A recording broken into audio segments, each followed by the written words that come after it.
Nice to meet you. Hey, good afternoon. It is just peeking into that afternoon on a great Thursday. We have an awesome panel lined up today on the Winning Tactics Live podcast. We got Adam Posner, we got Junaid Iqbal, and we got Monty Clark. We are going to be really hitting on today, talking about how to get yourself out of that rut in these challenging times of hiring, and really diving down your social media, what you're doing there, your resume, how you can make it stand apart from the crowd. And then we will talk a little bit about what you should be doing in building connections as you apply for jobs and take that route. So I will give these guys a minute to introduce themselves. We'll start off with Adam. Adam, tell us who you are, what you do. Awesome. Adam, thank you so much for having me on today. Appreciate it. Adam Posner, I am the founder and managing director of NHP Talent Group. We're a boutique staffing firm located here in New York, focusing on all things digital marketing, advertising, and media. So I work with brands, startups, and agencies. I do a lot more than just recruiting. It's TA process, internal systems, ATS systems, interview techniques with in-house companies and brands, all that kind of fun stuff. And, as far as coaching goes, I coach my candidates. I don't do it as a side hustle or a full-time job, but listen, I've been in and out of the industry for a very long time on the candidate side as well, and hopefully I can bring that angle and expertise to everyone today. Awesome. Junaid? Hey, my name is Junaid Iqbal. I help people without college degrees find meaningful jobs that pay well. I'm the founder of NoDegree.com and the host of the No Degree podcast, where I interview those without college degrees and have them share their stories. So I do help people with resumes and interview prep, just because it's one of the things that I sort of naturally fell into in my line of work. And it's something I'm doing a lot of right now with a lot of people getting laid off. Yeah, and if you're up late night, definitely hit up Junaid's LinkedIn Insomnia. He does not sleep, but they're always a good time. So, Monty, tell us about who you are, what you're doing. Hey, Adam, thanks for having me on. Really appreciate it. It's Monty Clark, and I have a company called Relevant Marketing Solutions. I focus primarily on LinkedIn marketing and wrote a book called Mastering LinkedIn, and have a master class that I run where I take small groups of 5 and show them how to build a business using LinkedIn. And also work with some people that are seeking, jobs and how to go about doing that using the platform as well. Yeah, so awesome. Like I said, these guys bring just great amounts of information and talent to the screen to us today. In all the areas that I think are really important as you are getting yourself out there in that job hunt. So let's start off. Let's start talking about social media, right? Because I think, especially right now, everybody is on it. I was reading the other day that Facebook has actually seen like a 40% increase in traffic in the last couple of weeks with everything going on. So let's talk about social profiles. What stands out? What makes a good social profile? And what are those big no-nos that you shouldn't do on your profile? Monty, start us out. Okay, Monty, go. I'm happy to have you. You got a point. So, at least on the LinkedIn profiles, I would say fill them out, make them all complete. Don't use a picture of your dog or your family as your profile picture. Actually have a good profile photo. Don't forget about the space behind you that's your header image. Use that for purpose. And if you have a particular job or that you're pursuing or within a particular industry, use that space to promote that. And the soft skills, I would particularly promote within that space and what you bring to the table to a company. You got to remember that when you're looking for a job, most jobs that are posted on LinkedIn or any other platform, have tens of thousands of people that are, either looking at those jobs or applying for those jobs. So you got to figure out how you're going to separate yourself from people that are already up, put in their resumes and stuff, right? So strategically think through, and one of the things that I tell people is you got to go investigate the company. You got to that has posted the job. Look for the particular keywords that they highlight from the detailed job description that they post, and make sure that those are included in your profile. The best way to do that is in the About section. I also tell people, don't use your personal profile as a duplicate of your resume. Make sure that it's all correct. They will go back and forth and look at both your resume and your LinkedIn profile. The information has to correlate. They have to be the same in terms of you worked here at this time, and your resume says you worked here at this time. So that all has to be correct. But you can put so much more into these LinkedIn profiles that's going to give a person that is recruiting or an HR person a lot more insight into why they should choose you over the 10,000 other people that are in that. And with that, I'll just go to these other guys and let them pour into it. Yeah, I mean, I think Monty pretty much said everything. The real key thing, yeah. But I think, and I'm speaking from the recruiter standpoint here, and I'll pull back the curtain.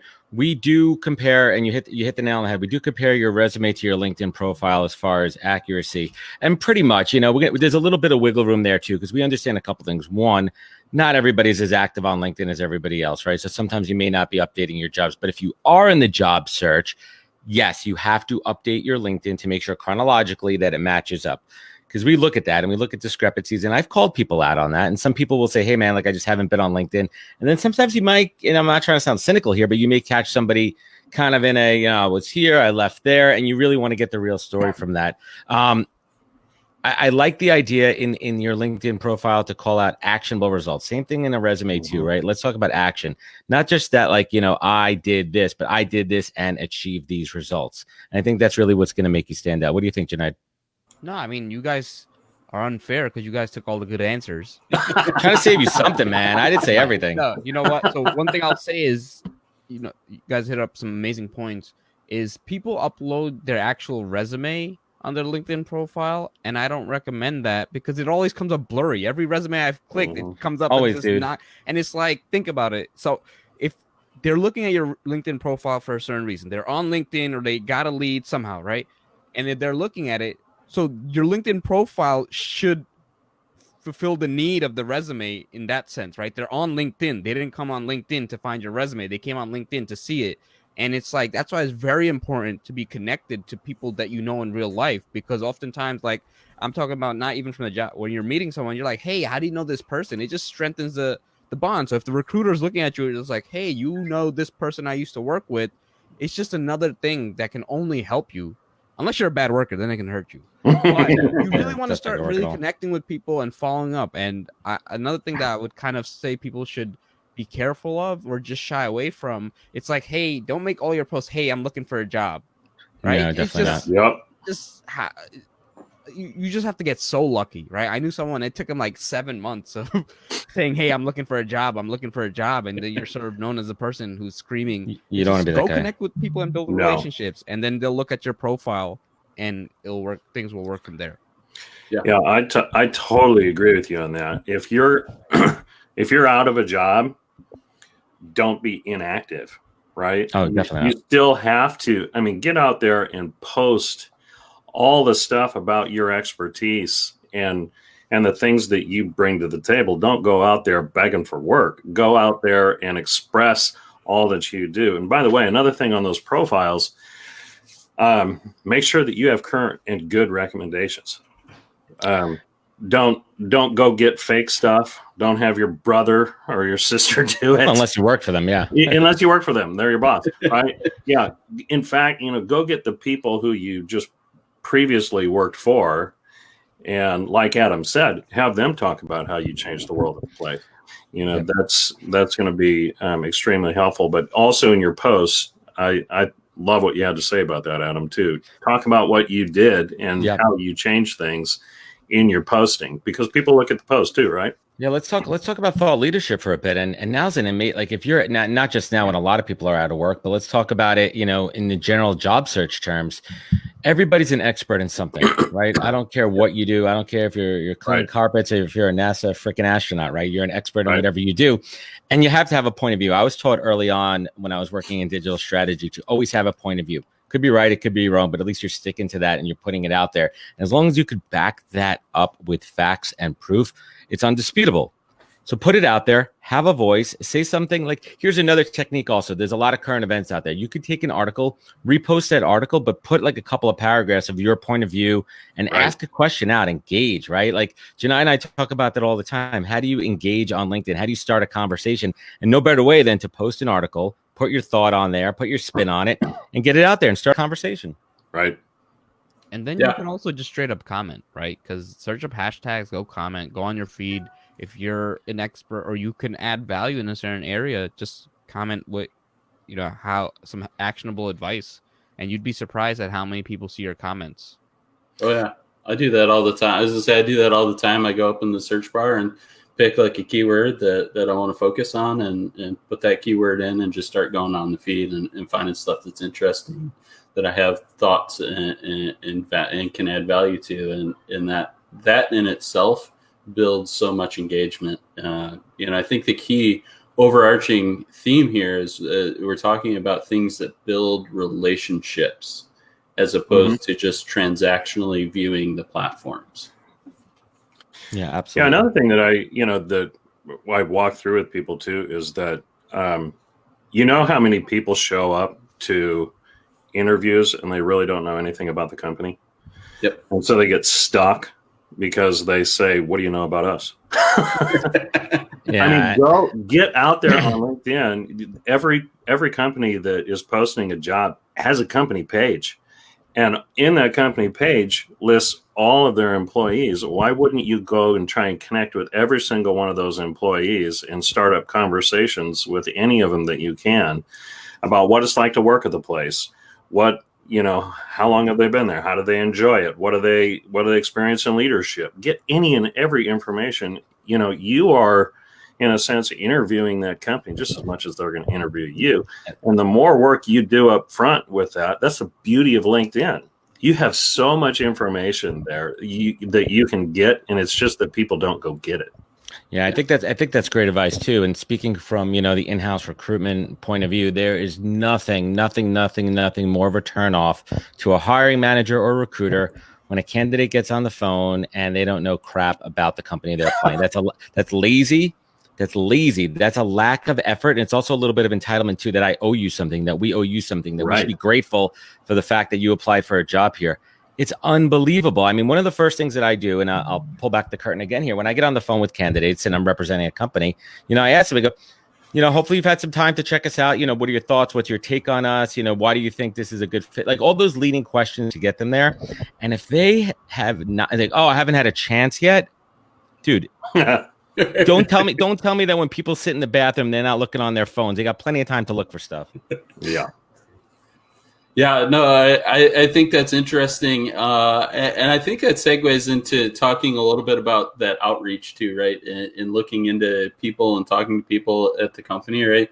I don't know about you guys, but like, especially on LinkedIn, like I get hit with like the random, hey, I'm looking for a job, or hey, do you know somebody in this industry? Can you hook me up?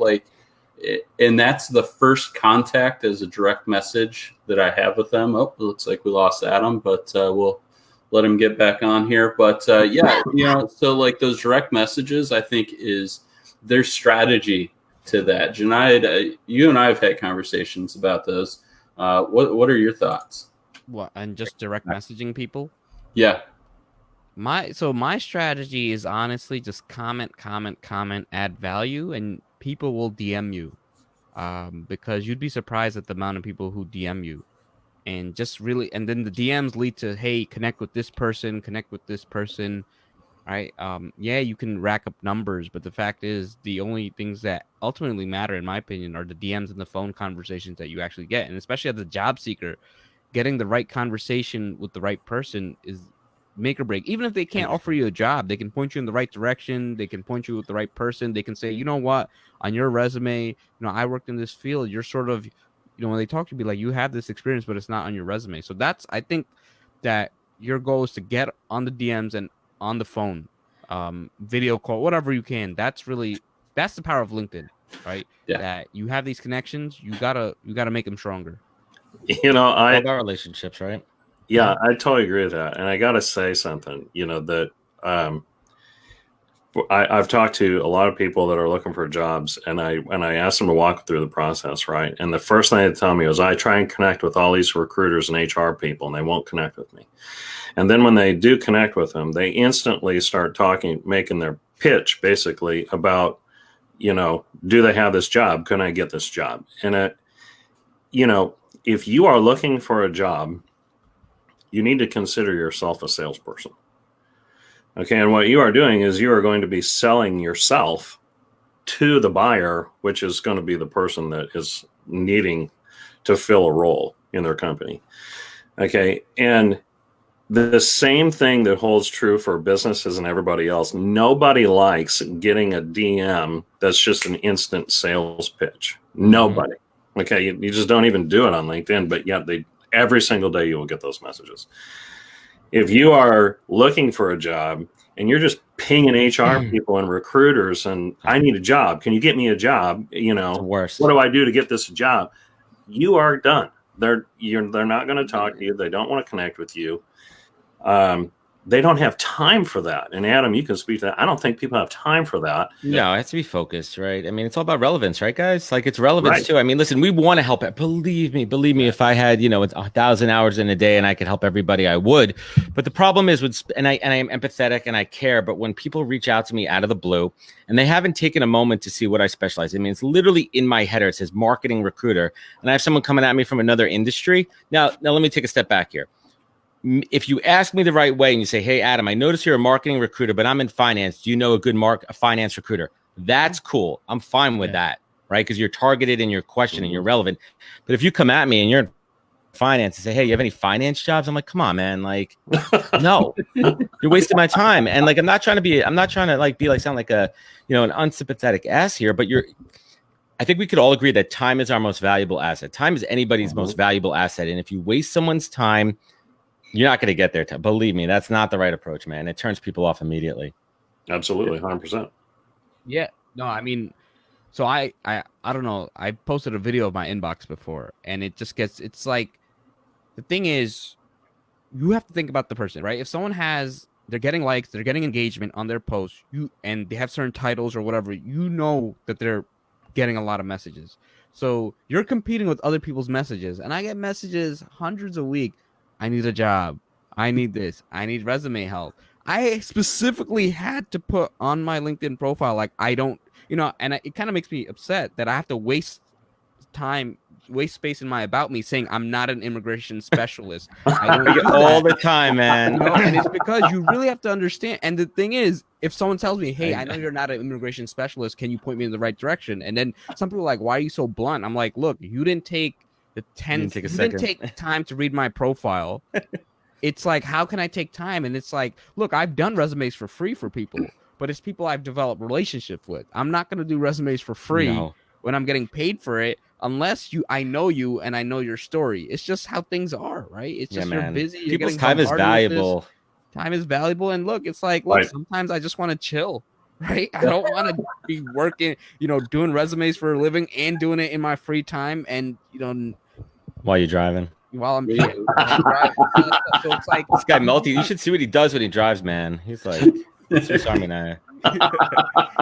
So, but yeah, it's like those things. You really want to set yourself apart and focus on building relationships instead of just spamming, because spamming just doesn't work. It's one of those things. Yeah. Let's. I want to get everyone's opinion. And Adam, I don't mean to steal your show here, but like, let's talk about when people because I had this today.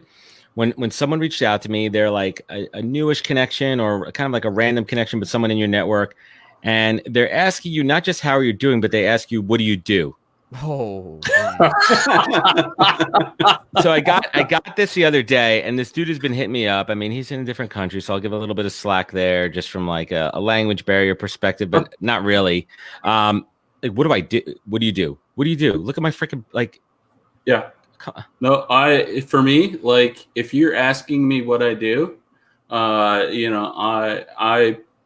usually reciprocate the question, and it's not to be rude. It's the normal course. If I were to meet you, passing by, and I knew nothing about you, and I didn't have any tools to go find out about you, I would ask that question, right? So that's what I always do. I reciprocate the question. In that, for me, like that in itself will weed out the bots that send that kind of stuff out in the first place.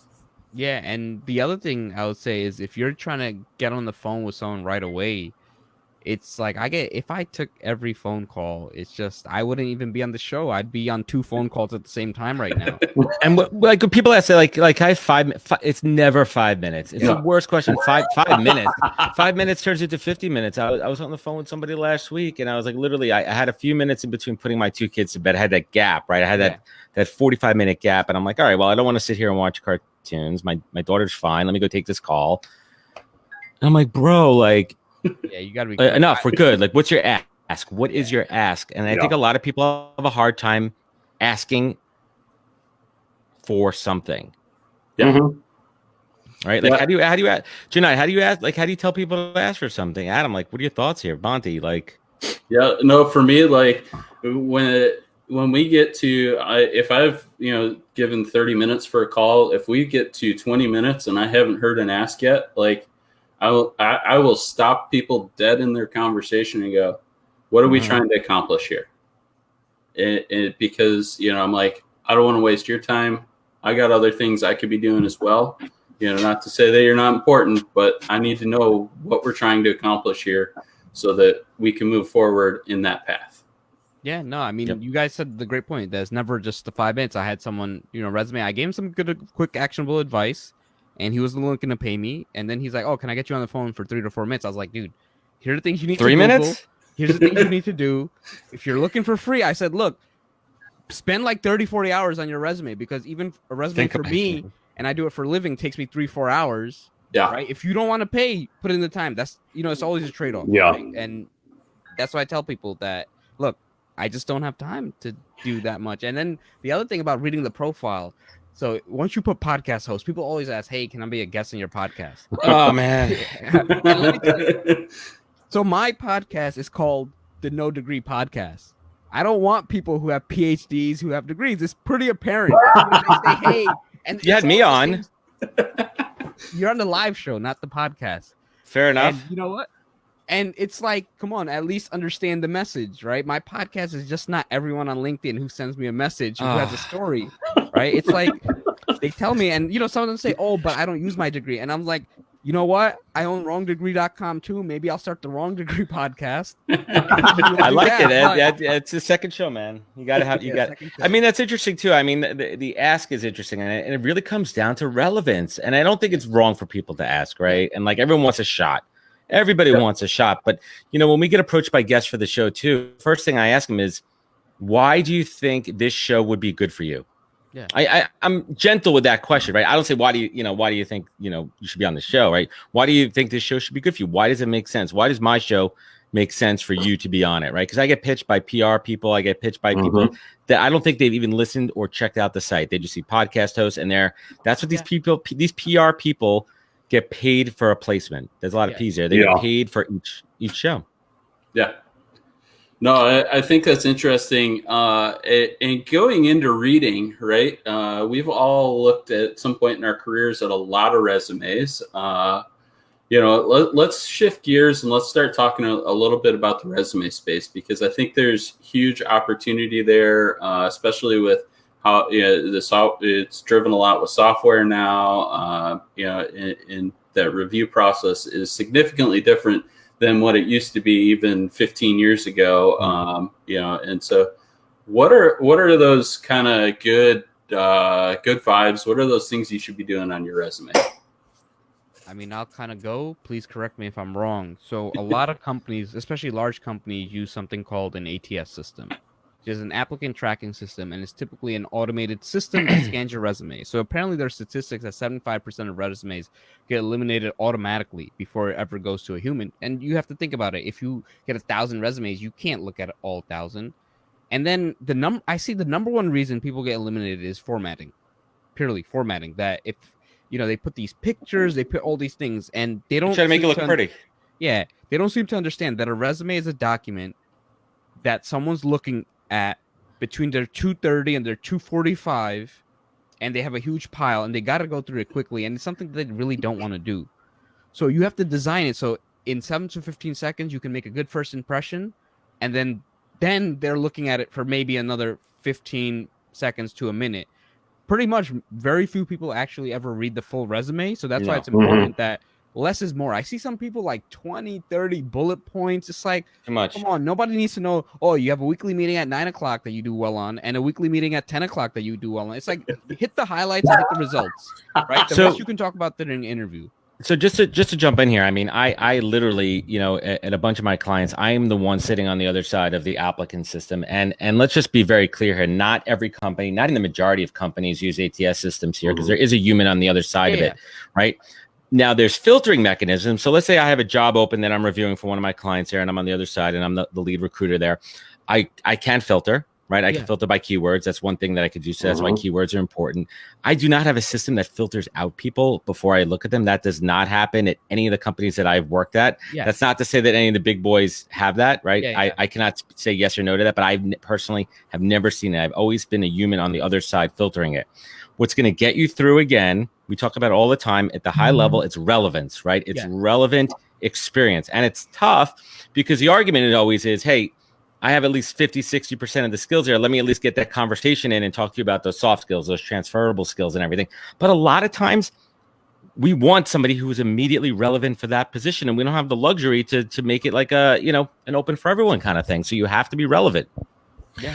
I totally agree with that. And with the, to get back to what you were saying about keywords and then with LinkedIn, because if you go to the company pages where they're posting these jobs, they give you all the keywords that you need right there on the side. Okay, they show you everything that needs to be in your resume so that you can be immediately relevant, and they tell you exactly how to be relevant.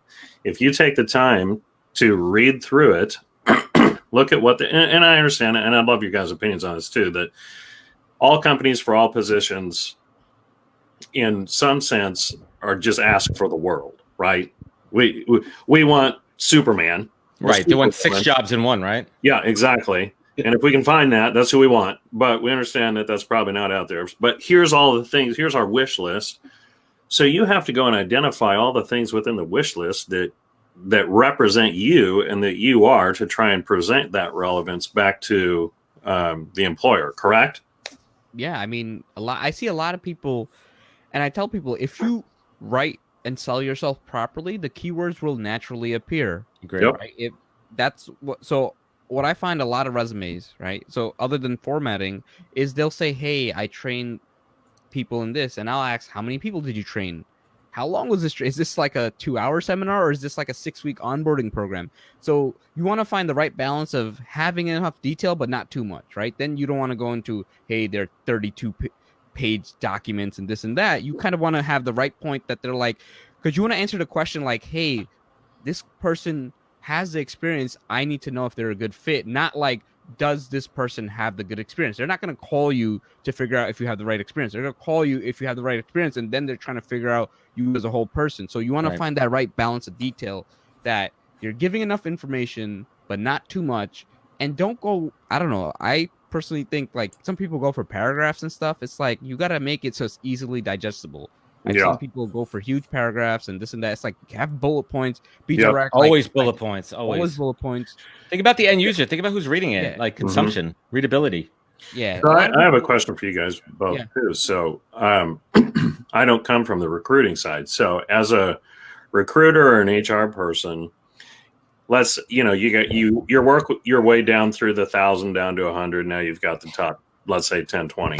Do you always go out and look look at their LinkedIn profiles? Always. Mhm. That's me personally. I will always look at your LinkedIn profile. I want to see. I'll tell you the reason why, man. I want to see who you're connected to, so I could back channel and find out about you. Yeah. I mean, Not in a malicious way, but it's real, man. And that's why reputation and what you do and burning bridges and all that kind of stuff is so important, right? Like being mindful about relationships and what your reputation is, right? Yep. And Everyone knows somebody. so I'm not a recruiter either, but it's like, why not? Why Honorary. I'll give you an honorary hat. You get a hat. It's like, it's just one of those things. Why would you not? Right? Because job seekers, you're competing with other job seekers. And if you have a better LinkedIn profile than your competition, that's +1, +2. You never know, because on the LinkedIn profile, people don't realize that compared to a resume, it's a rolling web page. That if they're on your LinkedIn profile, they're typically expressing a little more interest in the resume where they're like looking at 100. They don't. So now they're looking at you. Now you can put other things that you can't put on your resume because it's going to go too long, but you can put other things, other your interests, the mutual connections is a big part. You can put other things that you've done, other things that you're involved in. They can kind of see your activity. They can see an article. So it's like, again, very few job seekers are actually doing this. Very few job seekers actually take it seriously. So if you're one of the few, why wouldn't you? And I would also add to that if I were a recruiter or an HR person, I would also go click on your all activity, and I would quickly scan through all the comments and stuff that you make, because you can really tell what somebody's character and how they're going to be based on the comments and stuff that you're posting out on other people's stuff. Yeah. And if you're out there being a hater and bashing on other people, you can pretty much guarantee that that's what you're going to bring into the company too. So, you got to be really careful about what you're commenting on, how you're commenting on it, and how you're presenting yourself, not only in your own posts, but how you're engaging other people. Yeah. Just add value, be a good person, and people will be like, okay, cool. I don't mind having a person like this. I'd like to have a person. Just remember, it lasts forever. What you write on social lasts forever. Yeah. Right. Yeah. Be mindful. Yeah. There are some people who I've seen, they've deleted their comments and deleted the post. I still don't forget. Right? Yeah. Exactly. Adam, you pointed out on the podcast is last week or the week before, you were talking about recruiting a little bit, and you mentioned the Google search thing, and when I was a hiring manager, when I got down to like my top 5, top 10, like heck yeah, I went out and Google search people. It doesn't take long. It doesn't take. You'd be surprised, right? And listen, the thing is too, man. Like, listen, I'm not looking at your Instagram or your Facebook. Like unless you're a Grand Wizard of the KKK, right? Like on your LinkedIn page, right? Like it's fine. Like people have summer photos in bathing suits. People drink, right? Like, but yeah, like on the professional sense too. If I Google you and you're a mass murderer, right? Like stuff comes up. That's why a lot of people have the same names. You got to be careful with that, man. You got to be careful. And that's why it's more important than ever to have the LinkedIn profile, because if they Google you and your LinkedIn profile comes up, that's important. So that's another reason that you want to control your presence and have something good show up, because oftentimes the LinkedIn profile is one of the first things that shows up. That's right. Yeah. Yeah, no, I agree wholeheartedly with that. LinkedIn does a great job of being a number one source. Facebook is a number 2 source. And Adam, you point out, the internet lives forever, right? But it's interesting because like I see so many people, even on Facebook, like I'm not going to judge you for having photos, partying with your buddies and things like that. Right. But if you start posting like a bunch of inappropriate like hater memes all over your Facebook profile, like that's a big red flag in my mind. So you know what? There's a reason is because a lot of people who post those hater memes are like jerks. It's not like, hey, I posted this one. People say, hey, I posted this one meme and it ruined your life. It's like you look at their things and this is like they're jerks. So it's like they're literally just jerks all the time. Yeah, they're just jerks all the time. That you don't want that person around the office who just annoying everyone and spouting nonsense, right? You don't want that. Yep. I think all the platforms. I think all the platforms combined create social media. Right. And you're putting out all kinds of media about yourself. And if somebody wants to look into who you are, we'll find it. Right. Yep. LinkedIn, I think it's almost a disservice to call LinkedIn social media. LinkedIn is social networking. And if you if you treat LinkedIn like a live network event, like if you walked into the room and you walked up to say somebody and have a conversation with somebody, you're going to approach that conversation a very specific way. It's going to be more about the other person, right? You're going to be asking questions about the other person, trying to get to know the other person. You're not going to immediately pitch them and say, hey, do you have a job? Can I get a job with you? That's not going to happen. And you're going to be careful about how you engage and interact with people because you're standing face to face with them. So just because you're behind a computer or you're behind a phone app doesn't mean that you should act any differently than how you would at a live networking group, right? And Monty brought up. We talk about that too, right? What's authenticity, right? Mm-hmm. Try to be who you are in front of the camera, outside the camera, in real life. Yeah, Exactly. Monty brought up, LinkedIn is just virtual networking on steroids. And so look at people who do well in real life in networking. It's like people who add value, people who follow up, people who are just authentic people.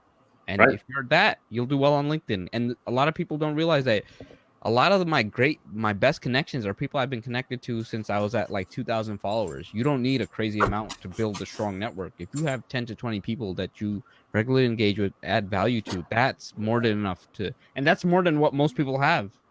Yeah. Exactly.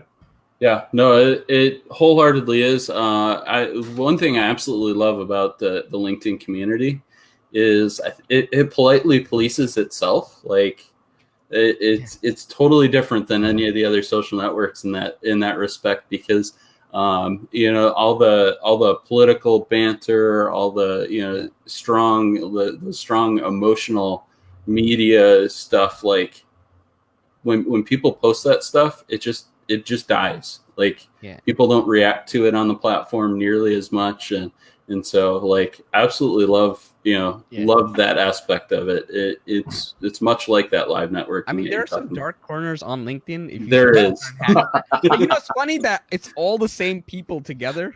Yep. It just helps me realize, okay, I'm not gonna connect with you. Nope. I'm not gonna, right? And it's just one of those things. You just got to be careful what you post.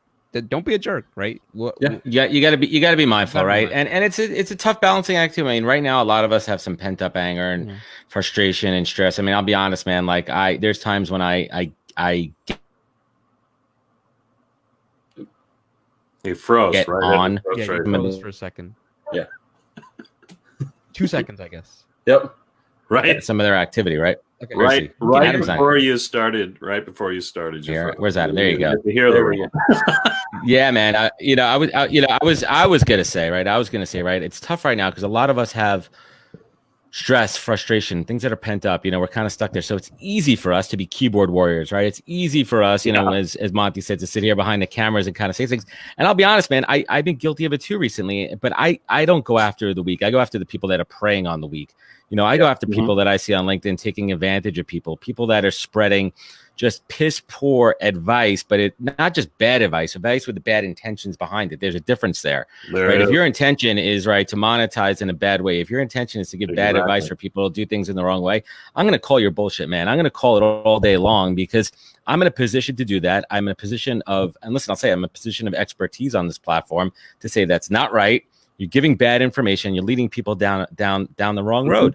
And that's that, man. I don't get into politics. I don't get into personal. I don't get into religion. I won't touch that. That's not the type of person I am. But I am the type of person that will defend the wrong. And I'm the type of person that's always got Adam's back. So when he's there, I'm always commenting and laughing. I completely agree. You love when I do that shit, man. I completely agree with you, Adam. 100%. I mean, if especially if you're presenting yourself as a quote unquote expert, on the platform and trying to monetize that in a disingenuous way, just get off of it, because call you out all day long. Everybody is there to do something, right? You're either there to find a job, or you're there to build a business, or you're there to just get information and engage with people and better yourself. Nobody needs somebody that's going to self gratify and disingenuously get people just to build up their own metrics and monetize their own stuff that they can get for free anywhere. Exactly. I mean, I've seen people in 1 month, all of a sudden they say, "Hey, I'm LinkedIn's #1 guru. I'm this one. I'm this We had this expert." And it's we like, had this conversation Bro, the other day. yeah, Yeah. you can't. Bro, I've had drives longer than you've been on LinkedIn. I love the. I was about to say something really inappropriate, but I didn't, man. I appreciate that. No, it's No, like- I absolutely love the self-proclaimed guru and influencer. They're like, I'm a LinkedIn influencer, and you go to their profile and they have like 400 connections. You're like, It's not even that, man. It's how long they've been on the platform for, right? Like if you've been on the platform for less than, a couple of years, man, you have not seen the progression. You have not seen it. I mean, on the flip side of that too, listen, platforms change every single day. Janai and I talk about this all the time. It's an evolution of the technology. So if you're kind of in tune with that, and the Pulse is a level of expertise there for sure, but don't claim to be an authority or an influencer. Like, please don't. Especially, you see it all the time. It's like people it's like, I call it the LinkedIn pyramid scheme. Oh yeah, that's mine. You stole that from me. You pay for an overpriced LinkedIn coach. They tell you some things that can fluff up your numbers and can get up there quick. And then you become a LinkedIn coach to sell that person's advice. Right. No one's adding value and no one truly knows. Like what I tell people is, if someone says they're good at social media and they're good at something, look at their profiles, look at their stuff, look at their presence on other platforms, right? You can't claim to be a social media expert, do well on one platform and do terrible on another. That just means you figured out how to game one platform and not the other, right? You got to kind of look at their whole holistic package. What always cracks me up about that is that they claim to be an expert with other people's information, and and then they know how to apply it to their specific circumstances. But it's when you bring the whole package together of understanding how to apply it to a job seeker versus somebody that's trying to use it for business versus somebody that's trying to just genuinely connect and learn things. Like there's three very different approaches there. And if you can apply it to your circumstances, but you can't apply it to all the other circumstances that are out there, it's not a system and you shouldn't be selling it. That's not a system. Yeah. A lot of people are experts at promoting themselves. And there are a lot of factors when it comes to promoting yourselves. Yep. Right, compared to promoting someone else, it's like it's different. So, I think it's a delicate. I think a lot of people, and let's be fair here. I think there's a delicate line between self promotion, because I think it's okay. I think all of us, like if we're using LinkedIn, we're promoting ourselves to a certain extent, right? There's a delicate balance between self promoting and humble bragging. There's a fine line, and I think some people either don't know how to do it the right way, or they don't give a crap and they go full tilt on the humble bragging.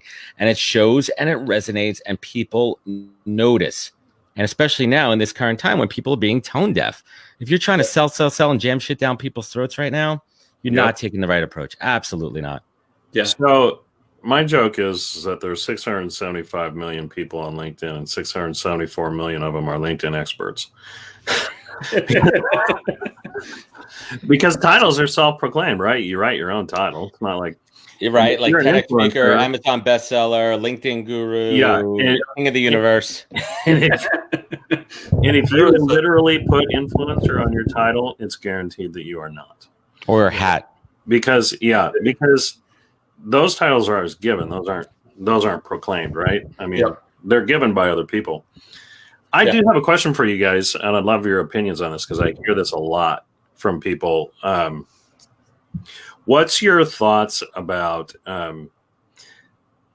people that are getting older, age discrimination in job seeking stuff? Because I have a lot of guys and ladies that, pushing 40, 45 into their 50s, and they work their way up to middle management. And they're a primary target, right, to get let go because they've reached a salary position that's high. They can get rid of that salary, bring in the next person for a lot less salary to do the same thing and more. And now all of a sudden they've found themselves looking for a job. They have no idea how to do it. They can't get any traction in any way, shape, or form. And the general feeling is, well, it's because I'm old. Nobody wants to talk to me. They only want to bring in young people that they can pay squat and train them up to do what I did. So what's your guys' thoughts on that? I'll let Adam correct me if I'm saying anything wrong. You're wrong. What I found is if you sell yourself properly and if you do things properly, and another thing I've seen a lot of older people ignore is they don't utilize their network. That Nope. Someone who's 40, 50 has a better network. So they've either not built it and ignored it, and now they want to reach out when they have a job.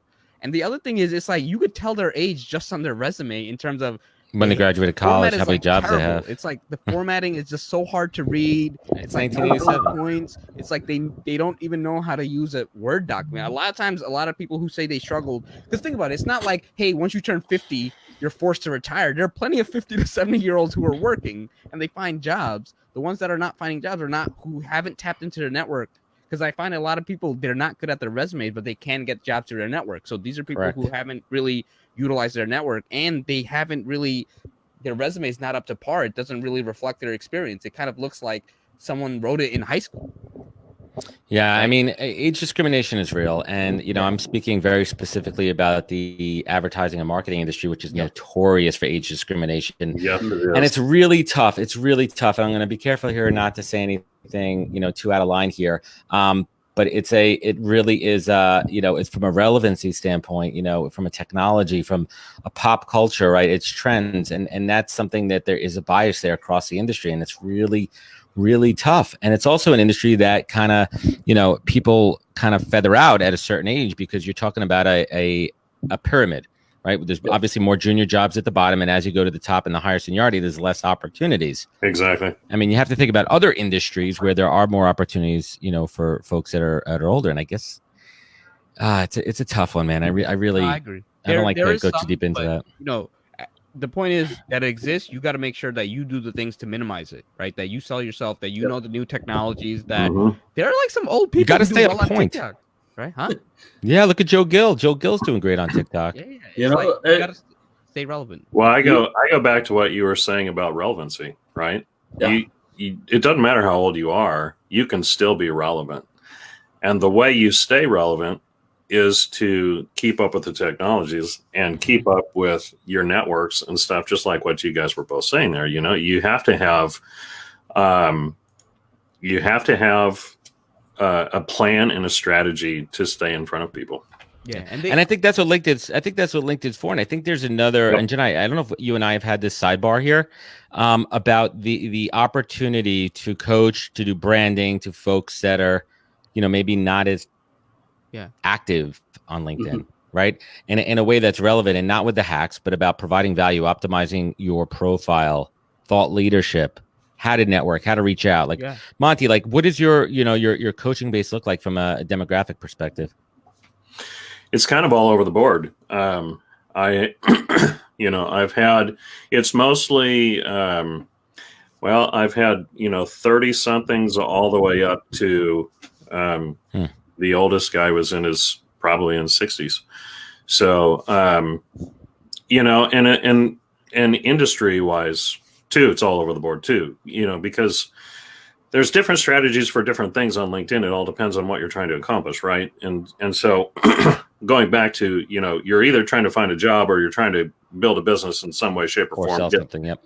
Yeah. So, I mean, those strategies can be somewhat common, but they're very detail oriented by the person and who you are and what you are actually trying to achieve.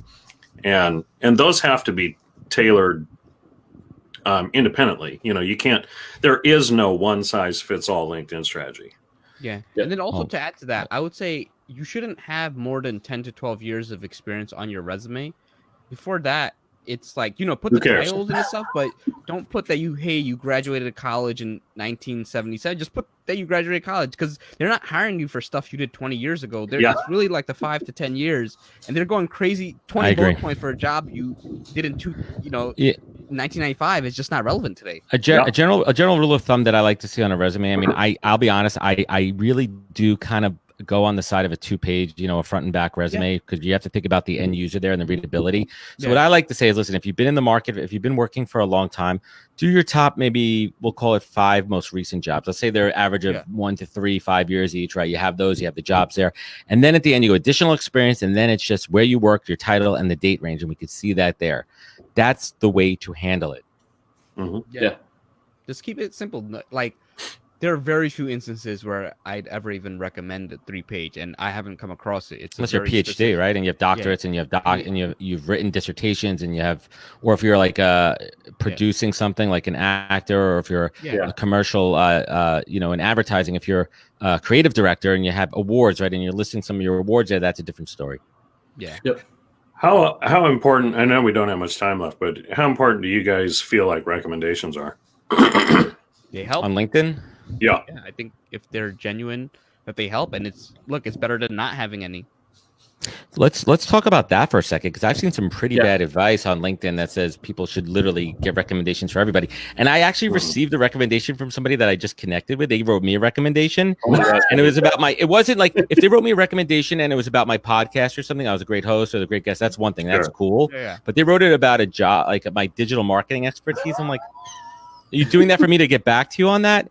But the thing about recommendations is I will look at a candidate's recommendations. I will see who they're from, the relevance, where you work there. And it goes back to relevance, man. And don't be fishing for recommendations. Yes, ask for recommendations, but don't be fishing for just random recos, man.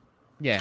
Make sure it makes sense. Like a former manager, former colleagues, and that's someone you actually worked with, not your mailman. So I have an idea. I have an idea for you guys, and it'll be maybe tip of the world. Who knows? Tip of the century. So you know how they have how LinkedIn has created this new feature section, right? Yeah. There used to be all these tiny little icons in your about. Now there's a big, bold feature section. Do a video recording of yourself that talks about what you're interested in, what you'd like to accomplish in your career, what you bring to the table, and put that video first in your feature section. Would that be helpful? Yeah. If you're a recruiter, I think it's a great spot for it. You have the real estate. It's a I wanna billboard. I mean, it literally is a billboard. I want to put a caveat on that because I think there's a lot of poor video content out there. You should not be walking. You should not be walking around the parking lot of your gym recording this video. Right? Yeah. Sit down in front of your computer. Sit down in front of a webcam. Even if you're doing it off your phone, be sitting somewhere that has a nice background, that has good acoustics, that's quiet, that doesn't have a whole lot of interruption, and make it a bit of a polished video. Like, because I think if you just throw that parking lot video out there that so many people do, like that's kind of a bad look if you're trying to feature yourself. Yeah, put a little thought into it. So cool. Well, I definitely appreciate everybody's time today. We're going to kind of start to wrap up here. We will go around. What's that one piece of advice everybody should take away from today? So we'll start with Adam. Oh man, one piece of advice, I think it comes down to the word relevancy, right? If you want to stand out in your job search, be relevant. Right now, the market is flooded and you need to stand out. The way to stand out is to be relevant, and follow Junaid and Monty's tips here on how to do that. Awesome. I'm going to say just listen to Adam. My wife would not agree. Just invest time. I think a lot of job seekers are not investing the proper amount of time because, look, you either got to invest time or money. One of those two things. Yep. There's some job seekers that are investing thousands into mentorship and all that. So it's like, if you want to compete with them, you got to put in the time. There's really no trade-off. Yep. And it's simple as that. My number one tip is engage. Don't sit on the sidelines. Don't just sit and look and pour through endless, opportunities. Go engage the opportunity, seek the opportunity out, and engage people in the right way, and the opportunity will find you. Cool. Yep. Awesome. Well, I definitely appreciate it, guys. I will make sure we get in the show notes where you can find these guys, where you can connect with these guys. Reach out. They are a great resource, great fountain of knowledge for recruiting, LinkedIn, social media, and really getting you forward. Obviously, like they said, don't comment on me. Go, hey, can you help me get a job? Right? That's not what it's about. But go find these guys, find their content. They put out tons of great stuff about how to help you in the market, how to help you on LinkedIn, how to help you in social media. So. And if you're up late night, hit Junaid's LinkedIn Insomnia up. It's a great time. Podcast as well. I know you got a lot of stuff going on there. Monty, what other projects you got going on people can find you at? just hit me up on LinkedIn. I got all kinds of stuff all day, every day. And if you're interested in learning more about the masterclass, message me. Happy to talk about it. Awesome. Appreciate it. Have a wonderful afternoon to all those job hunters. Thank you. We understand it's hard out there, but hopefully this gives you some direction and some help to get going forward. Have a great afternoon. Thanks, Adam. Great to see you guys. Thanks, guys. Take care, guys. Be good. I'll get you your mics back one day.